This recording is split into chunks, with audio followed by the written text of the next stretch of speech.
du Nord. Là, nous avons un artiste de chez nous, de Montréal. Il est originaire du Cameroun. Adnan Djok du groupe Zekoul est avec nous. Bonjour, comment ça va? Bonjour, ça va bien? Merci de l'invitation. Ça fait plaisir de pouvoir fonctionner avec cette crise que nous avons. Ça fait plaisir, merci. Merci de nous permettre de nous exprimer, de causer un peu, de se montrer un peu. Voilà. Dites-moi, vous n'êtes pas sorti quand même, enfin, j'allais vous poser la question, mais j'ai la réponse déjà. Parce que moi, personnellement, c'est depuis le mois de, je dirais, fin février-mars, que je suis presque enfermé. On sort un peu pour prendre quelques marches, faire maintenant du vélo de temps en temps, mais on reste présent. Mais vous, dans votre cas, vous êtes à Montréal, et je pense quand même, le confinement, on sort quand même. Hein, on peut se promener tout en disons, respectant les règlements, quoi, c'est ça? Oui, à peu près ça quand même. Oui, on fait quand même attention. On peut quand même sortir depuis un temps, c'est vrai. Depuis le mois de mars, on se permet, plus avril, qu'on peut prendre des marches, on se détend un peu. Là maintenant, comme il fait beau, on se permet d'aller dans des parcs. Maintenant, c'est encore plus intéressant. Donc, oui, on se promène, mais comme je vous dis, on prend des mesures quand même de respect des normes du ministère de la Santé, de ce qu'on nous demande de faire. Voilà. Oui, d'accord. Dites-moi, vous êtes ici à Montréal, que vous le vouliez ou non, même si vous êtes citoyen canadien, mais on vous perçoit comme un Noir, comme un Africain, pour ne pas dire, vous vous présentez comme si originaire du Cameroun. Actuellement, il y a un débat. Avant de vous emmener vers votre musique, parce que je sais que dans la musique, vous êtes absolument un champion, vous allez nous parler de vos dernières découvertes musicales, mais il y a un thème, il y a un sujet dont tout le monde parle, dont on peut passer à côté à cette émission. Vous le suivez comme nous tous, en fait, cette histoire aux États-Unis ainsi que ses conséquences. Quel est votre commentaire par rapport à cette question? Par rapport à ce qui est arrivé récemment, ben, je pense que je vois comme tout le monde, nous tous, je crois que, étant donné que nous sommes sommes des humains, nous sommes spirituels et culturels humains, on a tous vu, on voit tous, à un moment donné, les choses deviennent plus concrètes et plus claires pour tout le monde. Des choses qu'on se cachait, peut-être qu'on se voilait peut-être la face encore, parce qu'on est pris dans des jeux systématiques ou de toutes sortes. On fait semblant.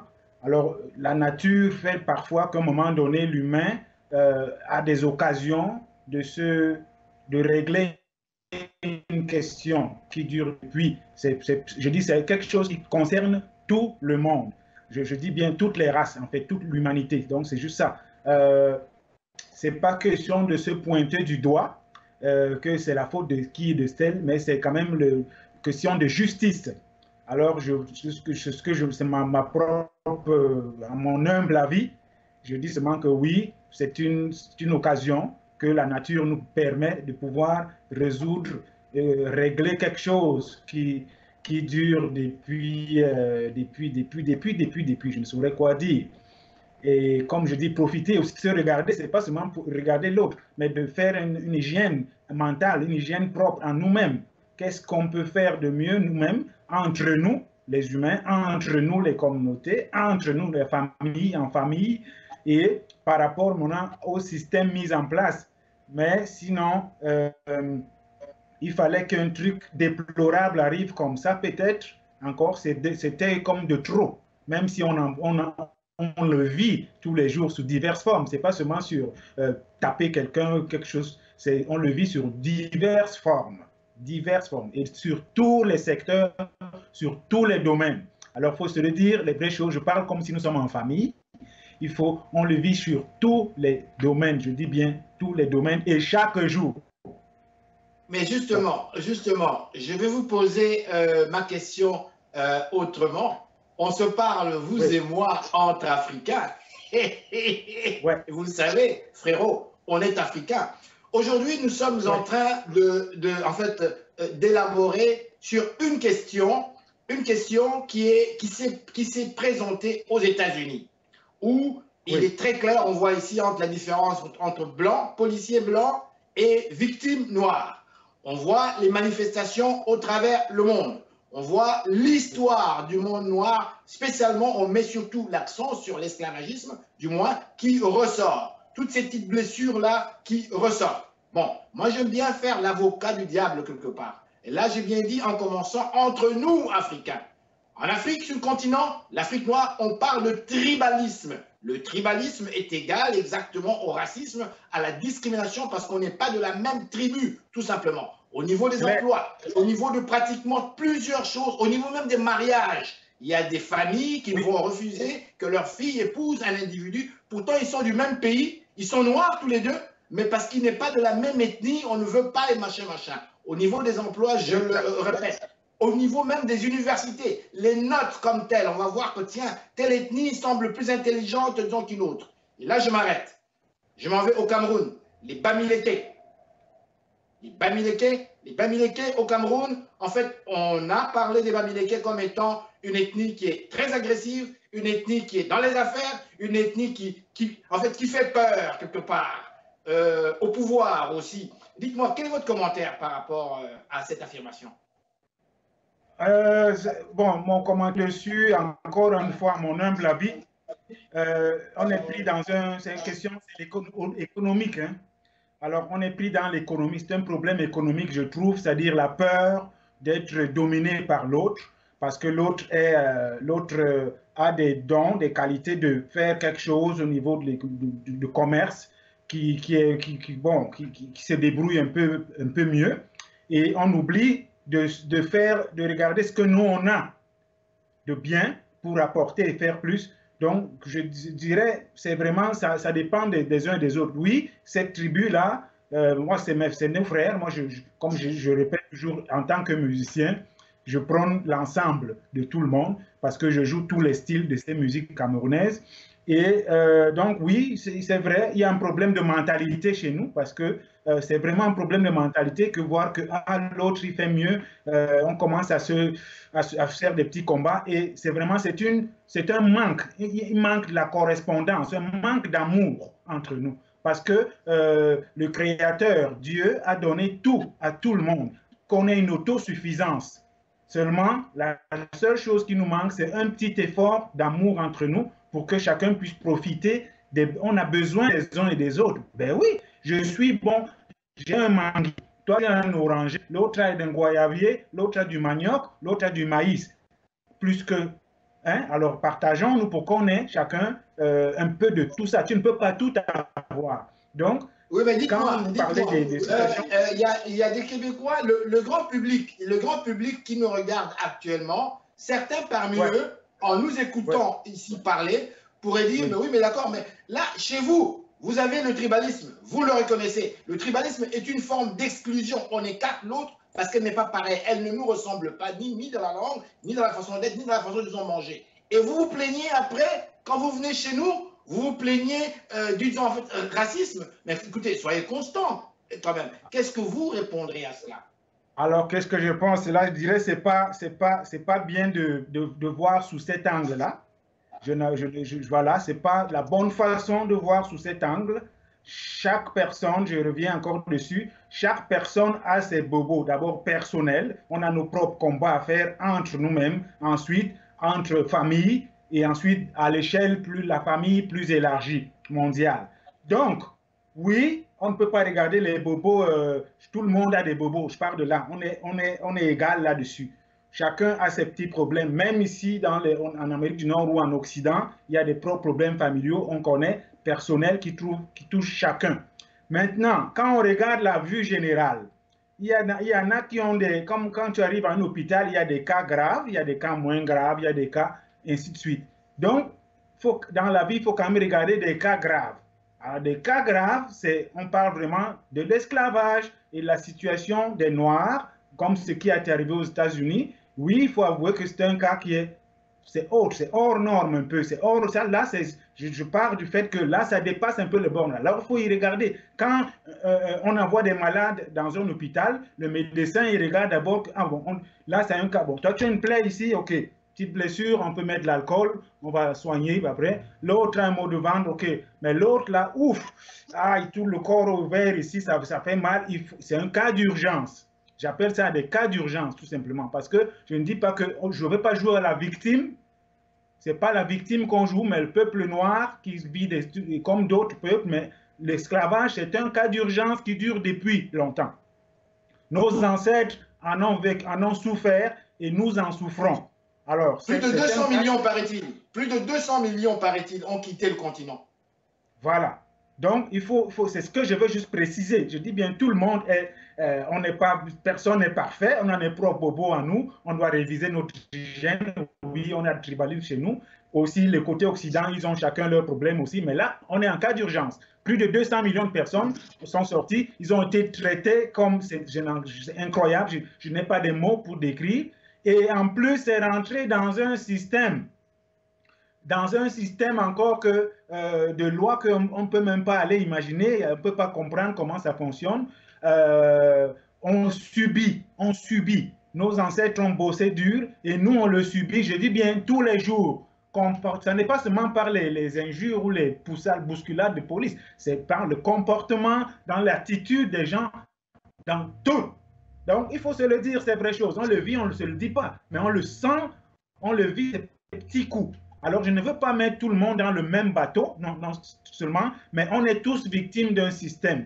Je ne pointe du doigt nos amis occidentaux de toutes sortes parce qu'on est humain, mais je veux juste dire que ouvrons les yeux de ce qui a été signé ou écrit ou inculqué dans nos façons de fonctionner, dans nos comportements par nos ancêtres, que chacun révise un peu son patrimoine ancestral pour apporter le meilleur. Moi, mon grand-père, comme il y en a chacun, des fois pour plusieurs parlent de leur grand-père, mon grand-père disait, lui, voilà, mon grand-père disait que quand dans nos choses traditionnelles, il faut en prendre et en laisser. Et dans les choses aussi de technologie actuelle développée, il faut en prendre et en laisser. Donc, il faut faire un équilibre parce qu'on a besoin de tout ça. On est déjà rendu loin. Regardez, vous et moi, on parle une langue qui est haute pour se comprendre, pour s'exprimer. Pourtant, on a bel et bien nos langues.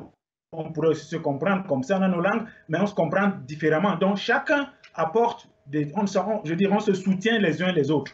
Mais on a un système qui est vraiment déplorable et c'est très, je ne mâche pas mes mots, c'est vraiment de la méchanceté exagérée.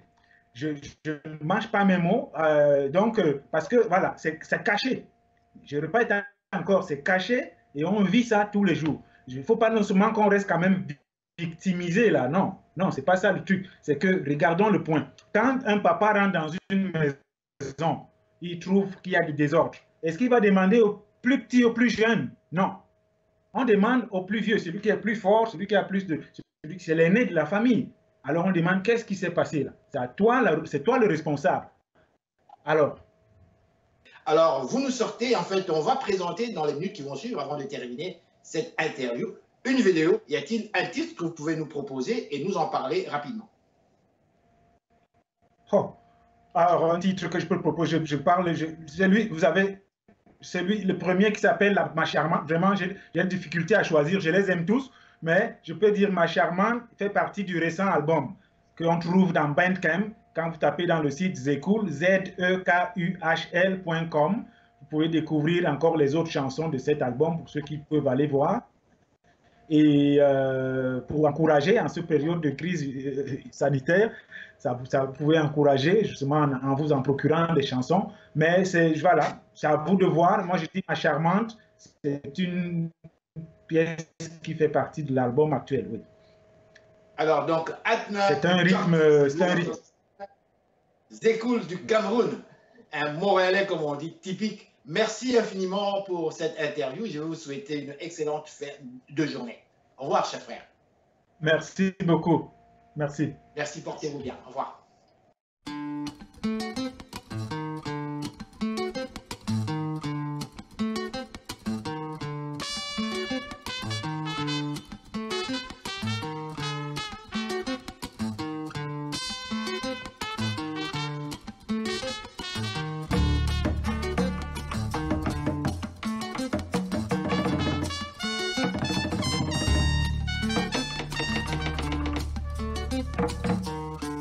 te raconte l'histoire.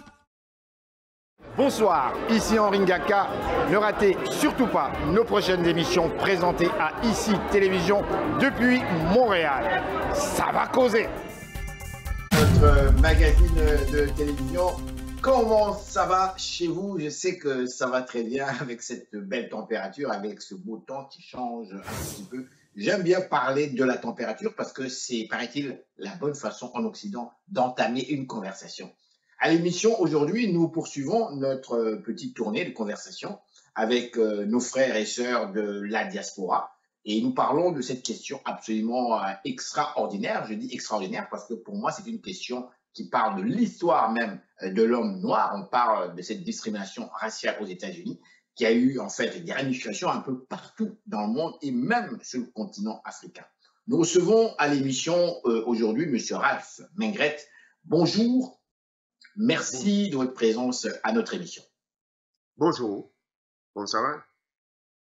Comme vous voyez, ça va, on est en plein confinement, encore une fois, il fait beau, l'été qui est à nos portes, mais bon, on doit rester encore une fois confiné. Et durant toute cette période-là, évidemment, un sujet d'actualité qui fait boom et qui semble, comment dirais-je, avoir des ramifications un peu partout. Vous l'avez remarqué comme moi, en Grande-Bretagne, à Londres, plus précisément, on est parvenu à déboulonner la statue d'un monsieur qui était un marchand d'esclaves, mais qui pourtant avait quand même investi, il avait construit des écoles, des hôpitaux, mais malgré ça, on est parvenu à déboulonner sa statue en Belgique, à Anvers. C'est encore là incroyable. Le roi Léopold II, imaginez-vous, le fondateur de l'État du Congo, là aussi, on est allé, comment dirais-je, en fait, on voit que la population a changé. On voit qu'il y a une certaine conscientisation par rapport à cette question.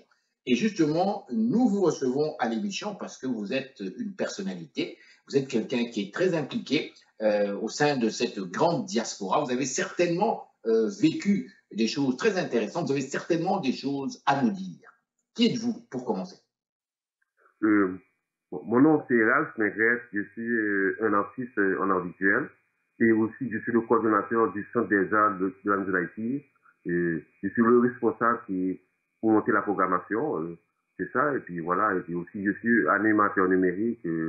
J'ai monté Fab Lab Mobile. C'est un espace de création numérique où j'initie les jeunes de notre communauté à la création numérique. Parce que je sais qu'il y a une révolution industrielle, pas industrielle.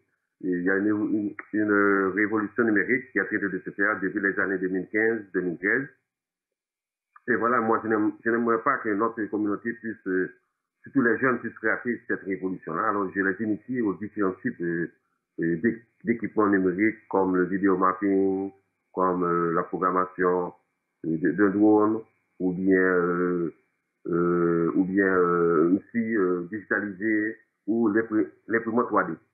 Monsieur Mengret, on va aller droit au but vers la question qui nous concerne. Vous êtes au Québec depuis de très nombreuses années.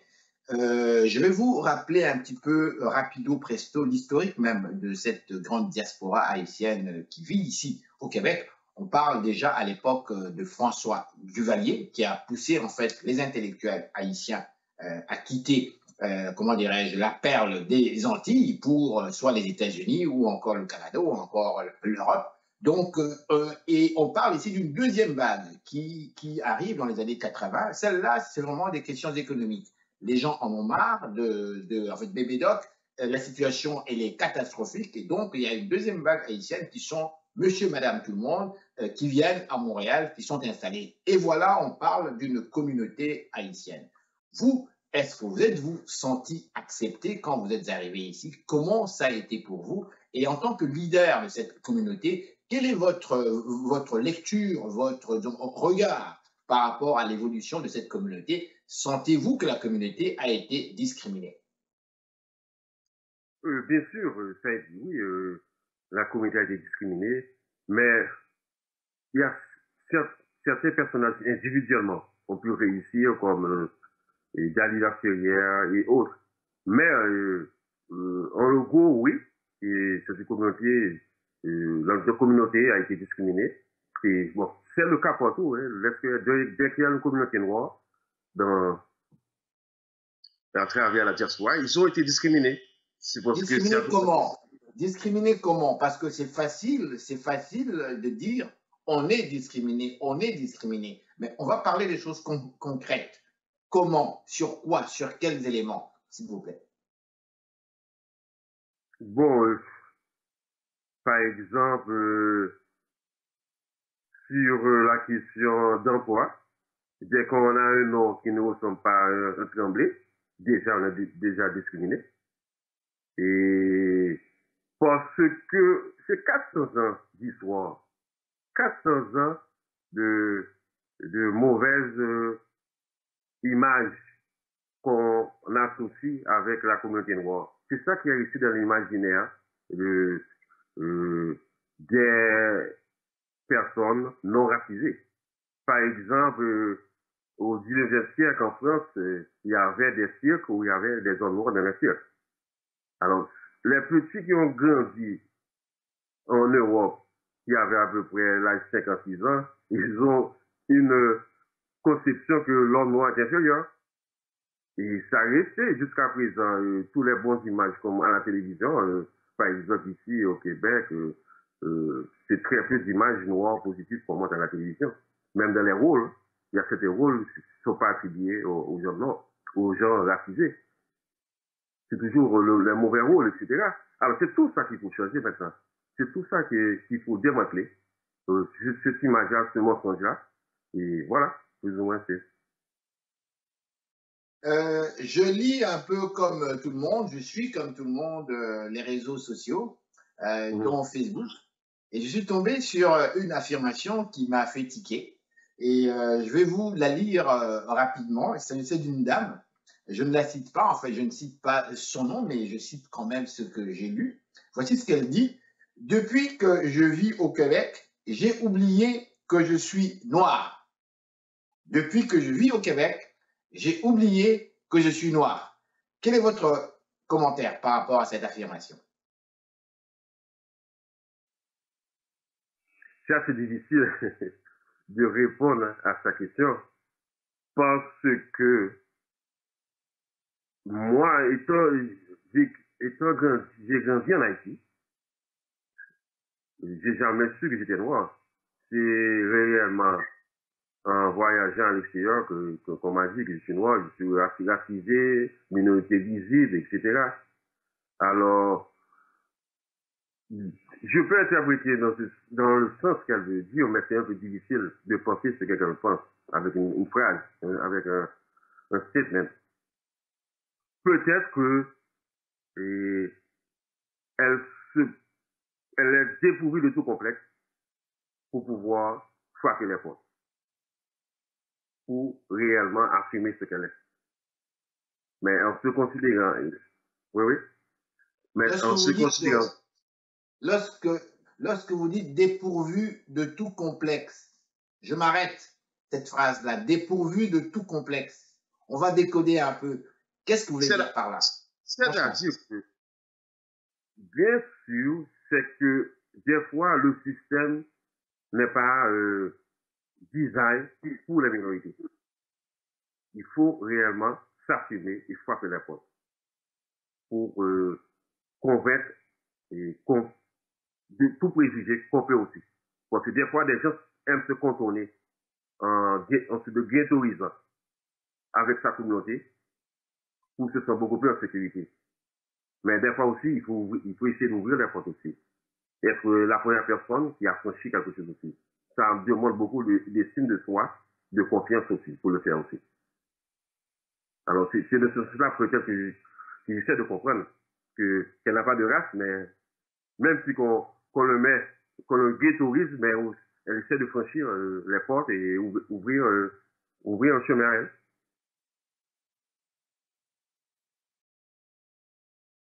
Dites-moi, lorsque je parle avec des jeunes dans la vingtaine, dans la trentaine, on a constaté à Montréal, en fait, du moins, les jeunes sont ensemble. Les Noirs, les Blancs, les Asiatiques, les Latinos, ils se tiennent ensemble. mais on a aussi constaté qu'ils parlent tous la même langue, la même manière de parler. Vous et moi avons un accent. J'ai interviewé tout à l'heure un autre monsieur qui est latino, il vous parle français, mais avec son accent très, très prononcé.